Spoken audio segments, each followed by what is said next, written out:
Hi friends, welcome to our channel. ఈరోజు ఒక మాట చెప్పుకుందాం ఫ్రెండ్స్. ఈరోజు మా డాబా మీద ఉన్న మొక్కల్ని మీకు వీడియో తీసి పెడుతున్నాను, చూడండి. ఇదిగోండి, ఈ కుండీలో తులసి మొక్క ప్లస్ ఇదేంటి వాము రెండు మొక్కలు ఇందులో వచ్చాయి. తులసి వాము ఆరోగ్యానికి చాలా మంచిది. అలాగే ఇది శంఖం పూలు అనమాట, నీలం శంఖం పూలు చెట్టు. ఇది ఏదో అందం కోసం వేసిన చెట్టు, దాని పేరు నాకు తెలీదు.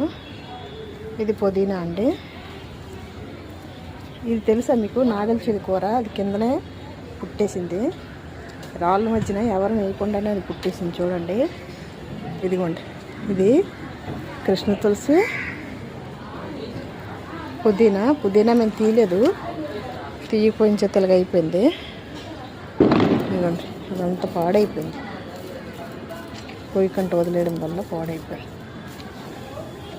ఇదిగోండి, ఈరోజే తెచ్చి మందార మొక్కలు వేసాను. ఇదొక మందార మొక్క,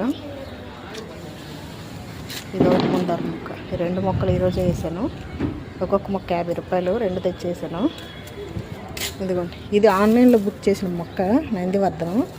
బాగానే పువ్వులు పూసింది. ఈరోజు కూడా ఉదయం తెంపేసాను పూలు. ఇదిగోండి, ఇది లక్ష్మీ తులసి, విష్ణు తులసి కలిపి ఈ రెండు.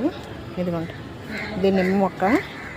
అందులో కరివేపాకు మొక్క కూడా ఉంది, మీకు కనిపిస్తుందో లేదో కానీ కరివేపాకు మొక్క కూడా ఉంది. నిమ్మ మొక్క అడ్డేయడం వల్ల కరివేపాకు మొక్క మీకు పెద్దగా తెలియట్లేదు ఇందులో ఉండేటట్టు. అబ్బా, కరివేపాకు మొక్క కూడా ఉందండి. ఇదిగోండి, మందార మొక్క అండి, చూడండి. మందార మొక్క ఇది మందార మొక్క. ఇది చంద్రపూడాకు. ఇది ఒంట్లో చాలా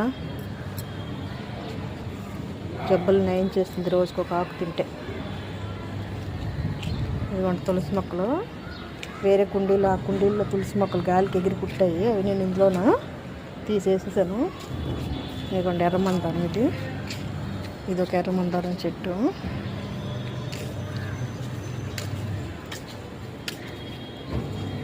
ఇదిగోండి, ఆలోవేరా. ఇది గాలికి పిల్లలు లాగేసారు అనుకుంటా, పడిపోయినాయి. ఇదిగోండి, ఇది తెల్ల నీలం పువ్వు సింక్, తెల్ల శంఖ పువ్వుల చెట్టు. ఇదిగోండి, స్నేక్.